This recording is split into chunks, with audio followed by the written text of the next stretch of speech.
Welcome. आप सभी का स्वागत है एआर ऑनलाइन एजुकेशन में। मेरे सभी भाइयों का क्या हाल है?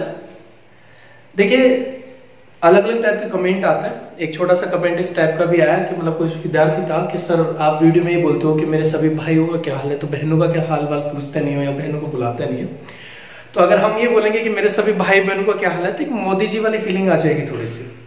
तो इसलिए देखिए, बोलने के लिए कुछ भी बोले, अगर भाई बोल रहे हैं बहन बोल रहे हैं उससे फर्क नहीं पड़ता है। पढ़ने वालों के लिए सभी का, जितने भी पढ़ने वाले स्टूडेंट हैं उन सभी का वेलकम है। हमारी तरफ से जो कोशिश हो सकती है उस कोशिश में आपके साथ बिल्कुल जुड़ के रहेंगे। तो देखिएगा, माहौल धीरे धीरे बढ़ता जाएगा और हमारी तरफ से क्वालिटी इंक्रीमेंट हम करेंगे। थोड़ी सी लाइटिंग वाइटिंग की और दिक्कत अगर आप बता पा रहे हैं तो कोशिश हमारी चालू है, बट अभी थोड़ा जुगाड़ टाइप का प्रोसेस ही चल पा रहा है। लेकिन जैसे ही लॉकडाउन ओपन हो पाएगा या फिर कुछ प्रॉपर अगर कुछ मिल पाएगा तो एक प्रॉपर सेटअप ओपन करेंगे जिसमें आपको प्योर क्वालिटी मिल पाएगी। अभी आप जैसा मिल पा रहा है उस इन्वायरमेंट के हिसाब से आप एंजॉय कीजिएगा। थोड़ा हल्का या थोड़ा भारी होता है, उससे ज्यादा फर्क नहीं पड़ता है। ये बेसिकली बात है। क्वेश्चन आपको दिख पा रहा है, आराम से समझ पा रहे हैं, आवाज आपको आ पा रही है, बहुत अच्छी क्वालिटी है आपके लिए स्पेशली। तो इसी के साथ आप एंजॉय करते रहेगा, पॉजिटिव सोचेगा। तो देखिए, मतलब बेसिकली नंबर सिस्टम का सिलेबस आपका अभी भी कंटिन्यू था और हमने टेलीग्राम पे 6 नंबर की शीट अपलोड कर दी है। 4 नंबर का प्रोसेस हमने कंप्लीट कर दिया है और 5 नंबर का सॉल्यूशन हमारा रहेगा। 10 नंबर वीडियो डिलीट हो गया था, मतलब कुछ कॉपीराइट का कुछ क्लेम हुआ था, मतलब यूट्यूब के थ्रू से, तो उसके लिए दोबारा उसको अपलोड कर दिया जाएगा। फिलहाल आगे की क्लासेस अपन कंटिन्यू देख लेते हैं जो भी है। तो देखिए, बेसिकली नंबर सिस्टम के 4 सीटें हमने डिस्कशन कर लिया। 5वीं सीट जो है वो क्रम वाइज है। मतलब बेसिकली नंबर सिस्टम को मैं 3 पार्टों में डिवाइडेशन करता हूँ। नंबर सिस्टम बेसिक हो गया, जिसमें परिणाम के अंत में 0 या फिर इकाई अंक या फिर शेषफल से रिलेटेड 5-6 टॉपिक का ग्रुप रखता हूँ। नंबर सिस्टम सेकंड पार्ट, अगर दूसरा पार्ट देखिए तो वो फ्रैक्शन से रिलेटेड है। तीसरा पार्ट अगर देखते हैं तो वो प्रोग्रेशन से रिलेटेड है। एपी, जीपी, एचपी हुआ या योगफल का पॉइंट हुआ कि प्राकृत का योगफल, सम का योगफल, विषम का योगफल क्या होगा। तो 5 नंबर जो सीट आपकी है वो 5 नंबर सीट जो है वो प्रोग्रेशन से रिलेटेड है। यानी ऐसे क्वेश्चन, बहुत सारे क्वेश्चन आपने देखे होंगे जिनमें आपसे पूछा जाता है कि प्राकृत का योगफल कैसे निकालते हैं, सम का, विषम का योगफल, इनके वर्गों का योगफल, इनके घनों का योगफल है। तो आज की जो सीट है वो इसी कॉन्सेप्ट से रिलेटेड सीट है। तो शुरू करते हैं, देखिएगा फर्स्ट क्वेश्चन। ओके दोस्तों, जैसे मैंने बताया कि सीट एपीजीपी एचपी से रिलेटेड या योगफल से रिलेटेड बेसिक टाइप की क्वेश्चन है। एक बहुत अच्छा क्वेश्चन यहाँ पे दिख पा रहा है कि 2 + 54 + 250 + ... 13,718 है। देखिए, बेसिक क्वेश्चन से थोड़ा सा ऊपर उठ के इस क्वेश्चन को हम देख सकते हैं कि जिन स्टूडेंट ने पहली बार इस क्वेश्चन को देखा होगा, फेस किया होगा, तो इतनी जल्दी आंसर बन नहीं पाया होगा। तो क्या इस क्वेश्चन का सॉल्यूशन हो पाएगा? तो सबसे पहले इस क्वेश्चन में क्या करना है कि जितने भी पद यहाँ पे दिए गए, क्वेश्चन दिए गए, संख्या जो दी गई है उन सभी संख्याओं में से 2 कॉमन लेना है। अगर मैं सारी की सारी संख्याओं में से 2 कॉमन लेता हूं तो सबसे पहले 1 बचेगा, फिर यहाँ पे 27 बचेगा, फिर 250 में से 2 कॉमन आएगा तो 125 बचेगा, और लास्ट वाली जो संख्या होगी उसमें 6859 बचेगा। अब देखिए, ऐसा करने के बाद आपको एक सीरीज बनती हुई दिख रही है, जैसे 1 का क्यूब होता है, 27 3 का क्यूब होता है, 125 5 का क्यूब होता है, तो ये 6859 भी किसी ना किसी का क्यूब होगा। तो अगर हम एक बार के लिए पता कर लेते हैं कि 6859 किसका क्यूब होता है, तो 6859 का हम क्यूब रूट निकाल लेते हैं। अगर 9 है तो आंसर में भी 9 होगा, इकाई का 9 है तो आंसर में भी 9 होगा, आगे के 2 छोड़ दिए और शेष बची संख्या अगर 6 है तो 6 के जस्ट छोटा क्यूब 1 होता है, 1 यहाँ पे बनेगा, इसलिए 19 का क्यूब है। तो आखिरी वाला जो 6859 है वो 19 का क्यूब है। तो यहाँ पे जो सीरीज बनेगी वो सीरीज क्या है देखिएगा। 2, सबसे पहले यहाँ पे इस 1 को हम 1 का क्यूब कह सकते हैं, 27 को 3 का क्यूब कह सकते हैं, 125 को 5 का क्यूब कह सकते हैं, और उसके बाद यहाँ पे लास्ट में 19 का क्यूब कह सकते हैं। ओके दोस्तों, तो मुझे इस क्वेश्चन में यहाँ पे क्या करना है, 1 से लेकर 19 तक की सारी विषम संख्या है और मुझे इन विषम संख्याओं का क्यूब निकालना है। देखिए, पिछले जो वीडियो हो चुके हैं उनमें भी एक बार मैंने इसका डिस्कशन कर दिया था कि इसका शॉर्ट लॉजिक क्या है। तो इसका एक शॉर्ट लॉजिक है कि पहले हम ये पता करते हैं कि कुल विषम पद कितने हैं। पहले आप ये पता कर लीजिए कि टोटल विषम पद कितना है। यानी इस सीरीज में अगर मैं आपको ये बताना चाहता हूं एक बार फिर से कि किसी भी क्वेश्चन में अगर आपको विषम संख्याओं का क्यूब निकालना है तो उसका तरीका क्या है कि पहले पता करो कि सीरीज में टोटल विषम कितना है। दोस्तों, आप जानते हैं टोटल विषम 10।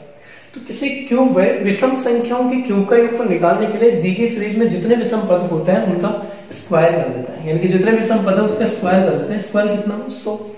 अब इस स्क्वायर 100 को इसे स्क्वायर 100 के डबल से, यानी जो भी स्क्वायर है ना उसका दुगने से एक कम वाली संख्या से मल्टीप्लाई करेंगे तो 100 का दुगना 200 और 200 से एक कम 199 से मल्टीप्लाई करेंगे तो 19,900 आएगा।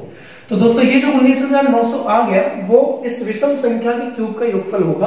तो कोष्टक के अंदर जो सीरीज दे रखी है उस सीरीज का आंसर क्या होगा 19,900 होगा, और सीरीज का आंसर अगर 19,900 होगा तो 19,900 बाहर वाले 2 से मल्टीप्लाई अगर होगा तो 38 और 39, 39,800 इस क्वेश्चन का आंसर हो जाएगा।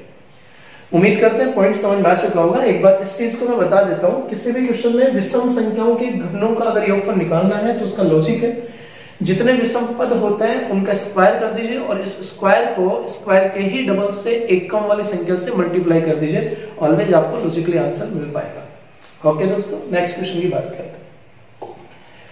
अगला क्वेश्चन आप देखिएगा, यहाँ पे 2 का स्क्वायर प्लस 4 का स्क्वायर प्लस 6 का स्क्वायर डॉट डॉट 20 का स्क्वायर, यानी क्वेश्चन आप सीधा देख पा रहे हैं सम संख्याओं के वर्गों का योगफल निकालना। ओके दोस्तों, इसके 2 तरीके होते हैं। अगर किसी भी क्वेश्चन में आप सम संख्याओं के वर्गों का योगफल निकालना चाहते हैं तो इसके 2 तरीके हैं।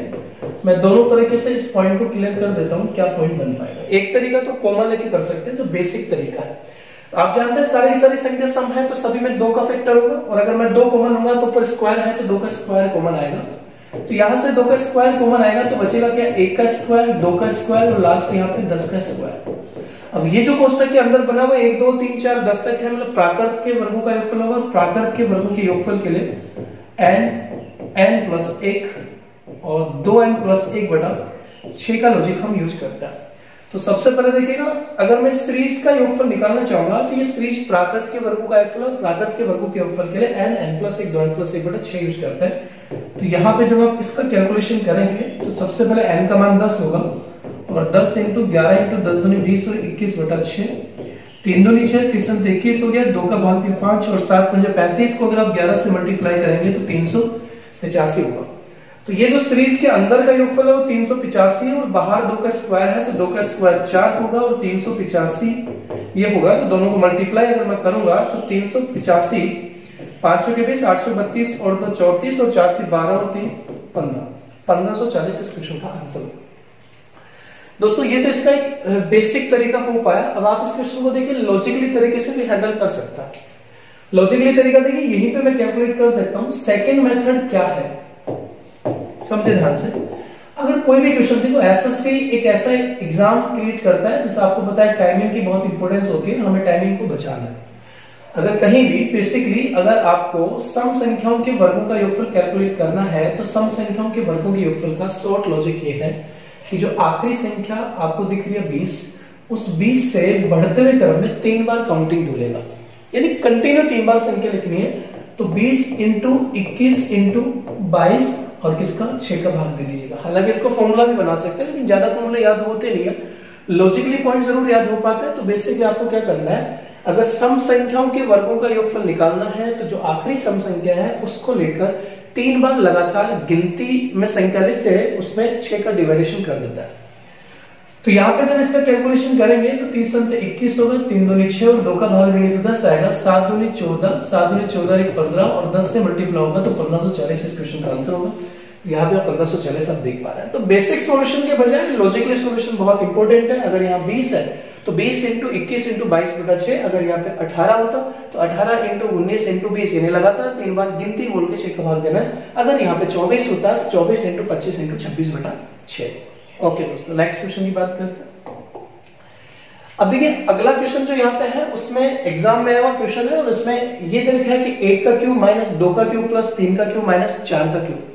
तो दोस्तों इस क्वेश्चन को अगर आप देख पा रहे हैं तो समझ पा रहे हैं कि ये जो 1 3 5 और 19 है ये सारी विषम संख्या है। तो इन विषम संख्याओं के क्यूब प्लस में है और बाकी जो 2 4 6 और 20 है जो सम संख्या उन सभी का क्यूब माइनस में है। तो अपन क्या करेंगे, बेसिकली अलग अलग कैलकुलेशन करेंगे।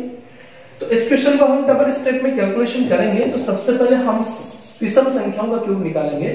तो 1 का क्यूब प्लस 3 का क्यूब और लास्ट यहाँ पे 19 का क्यूब।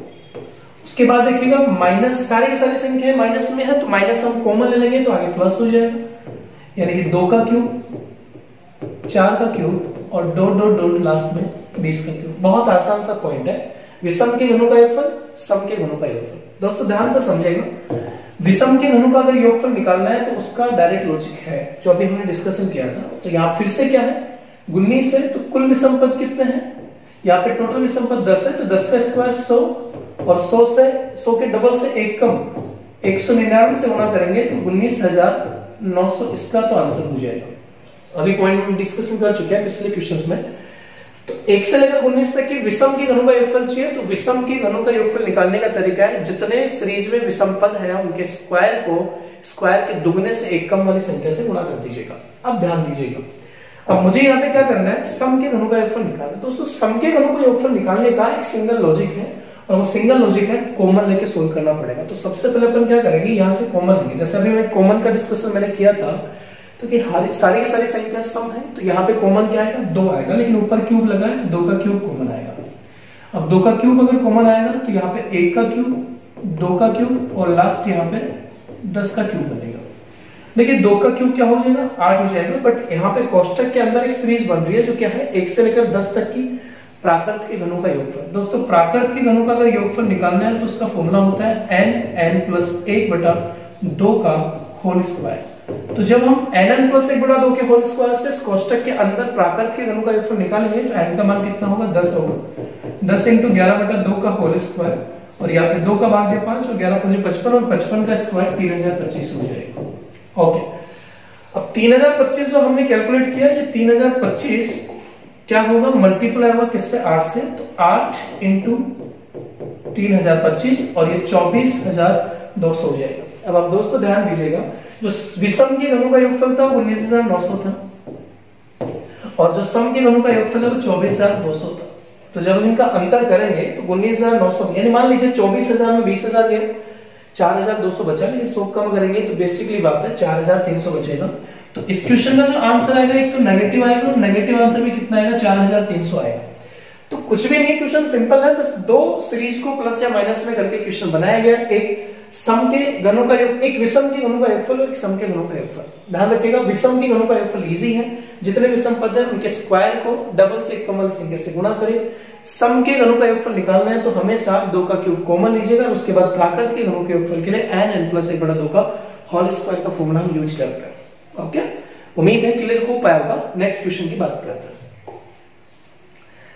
ओके दोस्तों, अगला क्वेश्चन देखिए, बहुत अच्छा क्वेश्चन है और आगे 2-3 क्वेश्चन इस टाइप के आने वाले हैं, तो प्लीज इस क्वेश्चन को थोड़ा ध्यान से समझेगा ताकि आगे वाले 2 क्वेश्चन बिल्कुल क्लियर हो पाएंगे। एक क्वेश्चन दे रखा है जिसमें आपसे ये पूछा जा रहा है कि 1 से लेकर पहले तो 50 तक गिनती है, उसके बाद वापस 1 से 49 से वापस 1 तक आ रहा है। तो बेसिकली क्वेश्चन में हमें अगर योगफल निकालना है तो 1 से लेकर 50 तक की प्राकृत संख्या, उसके बाद वापस 1 तक आ रहा है। तो इस क्वेश्चन में देखिए हमें बात जानते हैं कि प्राकृत संख्याओं का योगफल n+1/2 से आप निकाल सकते हैं। तो इस क्वेश्चन को सोल्व करने का तरीका क्या है, देखिए दोस्तों, इस क्वेश्चन को सोल्व करने के लिए मैं ही काम कर सकता हूं कि मैं पहले 1 से लेकर 49 तक का योगफल निकाल लेता हूं। अब अगर मैं 1 से लेकर 49 तक का योगफल निकालूंगा तो यही 1 से 49 तक का योगफल इनका होगा। तो जो यहां से यहां तक की संख्याओं का योगफल होगा वही सेम योगफल होगा। इसका मतलब 1 से 49 तक का हम योगफल निकाल लेते हैं और उसका अगर डबल कर देंगे तो वो इधर वाले 1 से 49 तक को भी शामिल कर लेगा। तो सबसे पहले देखिएगा 1 से 49 तक का अगर मैं योगफल निकालना चाहता हूं तो उसका तरीका होगा n, क्योंकि ये प्राकृत संख्या है, n+1/2। तो आप देख पा रहे हैं n मतलब टोटल पद कितने हैं, 49। n+1 का मतलब है 49 + 1 50 हो गया और 2 का अगर भाग यहाँ पे हम देंगे तो 25 आएगा। अच्छा ठीक है, अगर आप कैलकुलेशन में टाइम बचाना चाहते हैं तो ध्यान से एक बार देखिएगा, यानी इसको कैलकुलेट अगर मैं करूंगा तो 49 × 50/2। अच्छा एक बात बताइए, अगर आप 49 × 50/2 को सबसे पहला 50 में 2 का भाग देके 25 आएगा और 49 को 25 से गुणा करने पे जो भी आंसर आएगा उस आंसर को फिर हम डबल करेंगे कि यहां से यहां तक का योगफल ये हो गया। तो अगर बाद में डबल करें इससे अच्छा कैलकुलेशन बचाने के लिए हम इसी को यहीं पे डबल कर देते हैं और डबल करने से क्या होता है, बेसिकली 2 से 2 कैंसिल हो जाता है। अब आप 50 को अगर 49 से गुणा करेंगे तो बेसिकली 50 को 50 से गुणा करने पे 2500 आता है, लेकिन यहाँ पे जो आंसर आएगा वो 1 50 कम आएगा, मतलब 2450 आएगा। 49 × 50 2450 हो गया। अब ये 2450 जो योगफल आया वो 1 से 49 और 1 से 49 तक का योगफल आया, तो कौन बच गया, 50 बच गया। तो आप इसमें 50 ऐड कर देते हैं। अगर मैं इसमें 50 ऐड करूंगा तो आंसर क्या होगा, 2500 होगा। देखिए ये बेसिक तरीका मैंने आपको बताया। अब इस बेसिक तरीके से एक छोटी सी बात आप समझेगा और इसी बात से हम आगे वाले क्वेश्चंस पे अच्छे से एंजॉय कर पाएंगे। ध्यान से समझेगा। देखिए दोस्तों 2500 इस सीरीज का आंसर है और इस सीरीज की सबसे बड़ी संख्या 50 है, 50 का स्क्वायर भी 2500 होता है। तो इस क्वेश्चन में जब फिक्स टाइप का क्वेश्चन आता है कि एक से लेकर कंटिन्यू एक प्राकृत संख्या की सीरीज चलती है फिर वापस कंटिन्यू एक तक आती है, तो ऐसे क्वेश्चन में एक लॉजिक होता है और लॉजिक ये होता है कि दिए गए प्रश्न का उत्तर क्या होगा, जो सबसे बड़ी संख्या है उस सबसे बड़ी संख्या का स्क्वायर ही उत्तर होगा। आप देखिएगा इस टाइप के क्वेश्चनों में सबसे बड़ी संख्या का स्क्वायर उत्तर होगा। तो ये बताया सबसे बड़ी संख्या कौन सी है, 50 है, 50 का स्क्वायर यानी कि 2500 इस क्वेश्चन का आंसर होगा। तो बेसिक्स एक समझने के लिए कॉन्सेप्ट हो सकता है, बट उम्मीद है कि आप इस कॉन्सेप्ट के हिसाब से एग्जाम में जाएं ताकि आप टाइमिंग को बचाएं और बिल्कुल इजीली क्वेश्चन कर पाए। ठीक है, तो देखिएगा नेक्स्ट क्वेश्चन इसी से कैसे अपडेट होगा, कैसे अपन क्वेश्चन को कर पाए। ओके दोस्तों, अगला क्वेश्चन देखिएगा वही सेम क्वेश्चन है कि आपको क्वेश्चन में 1 से लेकर 99 तक की सीरीज दे रखी है और फिर 99 से वापस 1 तक आ रहा है। तो हमें बात जानते हैं कि इस पूरी सीरीज का जो योगफल होगा वो 99 का स्क्वायर होगा। पूरी सीरीज का योगफल 99 का स्क्वायर होगा, लेकिन जो भी योगफल होगा उसका वापस क्या निकालना है, अंडर रूट निकालना है। मतलब इस क्वेश्चन का उत्तर क्या होगा, 99 होगा। ओके दोस्तों, बहुत इजीली पॉइंट है, क्लियर हो पाया होगा। चलिए नेक्स्ट क्वेश्चन देखिएगा। अब अगला क्वेश्चन भी देखिए उसी से रिलेटेड क्वेश्चन है। ध्यान से इस क्वेश्चन को आप एक बार समझिएगा क्या क्वेश्चन का पॉइंट बन पा रहा है। यहां पे क्वेश्चन ये बोल रहा है कि सबसे पहले देखिए 1 + 2 + 3 + डॉट डॉट डॉट ऐसे कंटिन्यूस सीरीज चल रही है। उसके बाद 3n - 1 फिर 3n है, फिर वापस 3n + 1 है, 3n - 1, यहां पे -1 ही रहेगा। तो कंटिन्यूएशन क्या है, 1 + 2 + 3 डॉट डॉट डॉट 3n - 1 फिर 3n है, फिर 3n - 1 फिर कंटिन्यू चल रहा है और आगे कंटिन्यू 3 to 1। आप इस क्वेश्चन को समझ पाएंगे तो वही सेम फीलिंग आपको आ पाएगी पिछला क्वेश्चन, जैसे 1 2 3 4 कंटिन्यू 99 तक था।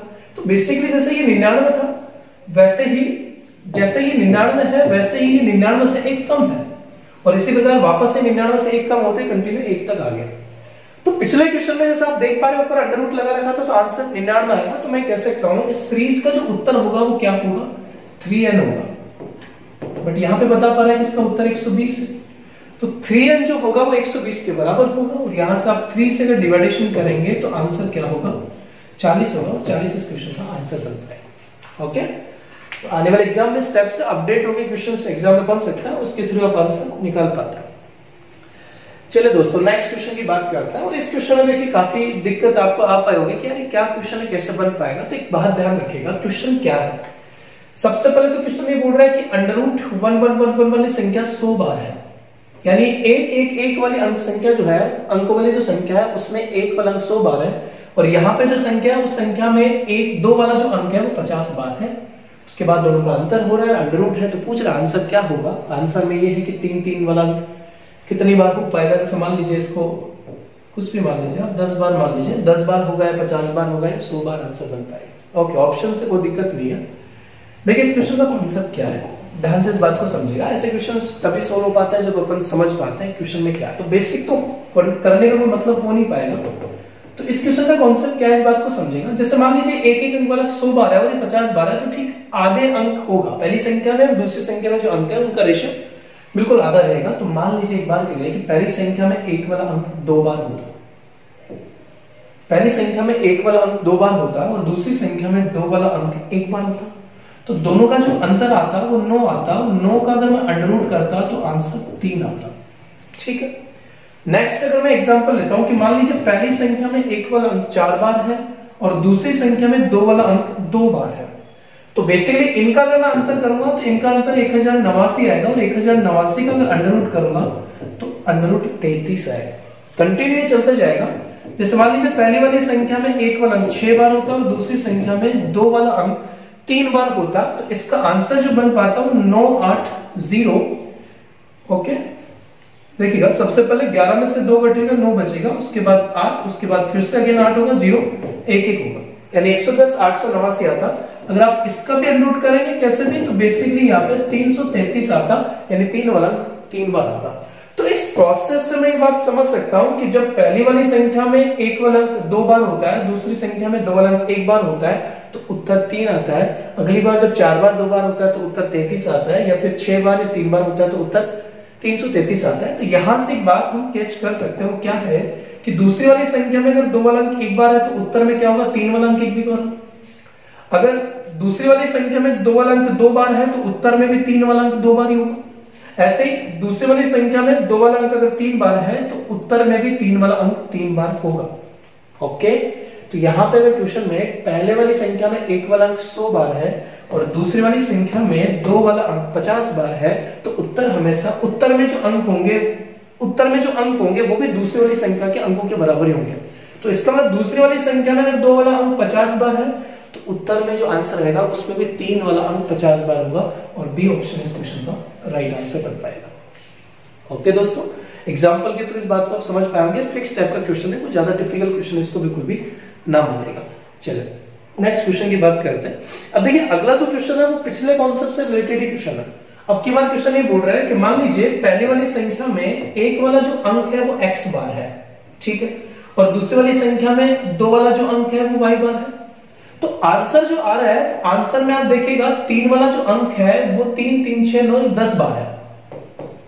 आंसर में 3 वाला अंक 10 बार है। तो हमने क्या समझा, पहली वाली संख्या में जो अंक होते हैं वो दूसरी वाली संख्या के अंकों से डबल होता है और उत्तर में जो 3 वाला अंक होता है वो दूसरी वाली संख्या के अंकों के बराबर ही होता है।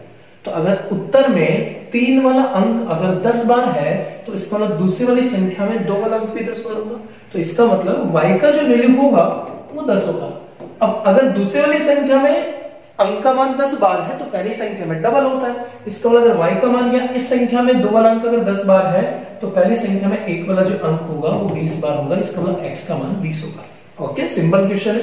तो x का मान 20 है, y का मान 10 है। तो आपसे क्वेश्चन में पूछा जा रहा है कि √3x + 4y का वैल्यू क्या होगा।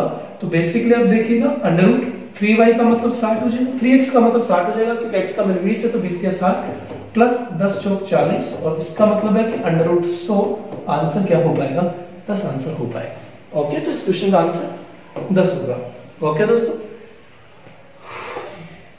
तो चलेगा एक्सरसाइज यानी कि सीट नंबर 5 की हमने 1 से लेकर 9 तक के क्वेश्चन सोल्व कर लिए हैं। एंजॉय के साथ आप पढ़ते रहेगा और अगले वीडियो में हम बाकी के क्वेश्चन डिस्कशन करेंगे। जो भी दिक्कत आ पाए प्लीज आप कमेंट करके बताते रहेगा। ज्यादा से ज्यादा लोगों का आप इन्फॉर्म करने की कोशिश करें, क्वालिटी को जो समझ सके और जुड़ सके हमारे साथ। बहुत बहुत धन्यवाद। मिलते हैं अगले वीडियो में इसी जोश के साथ, एनर्जी के साथ।